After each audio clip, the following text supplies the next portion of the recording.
Hello, നമ്മൾ ഇന്നുള്ളത് ശ്രീ പൂർണ്ണത്രയീശ ക്ഷേത്രത്തിലാണ്. എറണാകുളം ജില്ലയിലെ തൃപ്പൂണിത്തുറയിലാണ് ഈ ക്ഷേത്രം വരുന്നത്. ഇവിടുത്തെ പ്രധാന ദേവൻ എന്ന് പറയുന്നത് മഹാവിഷ്ണുവാണ്. സന്താനഗോപാലമൂർത്തിയുടെ രൂപത്തിലാണ് ഇവിടെ ദേവനെ ആരാധിച്ചു വരുന്നത്.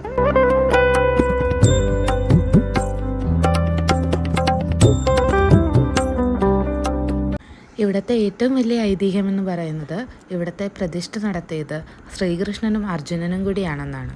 1921 ഒരു തീപിടുത്തത്തിൽ അമ്പലം പൂർണ്ണമായി കത്തി നശിക്കുകയും ഇപ്പോൾ കാണുന്നത് അതിനുശേഷം പണിത അമ്പലവുമാണ്.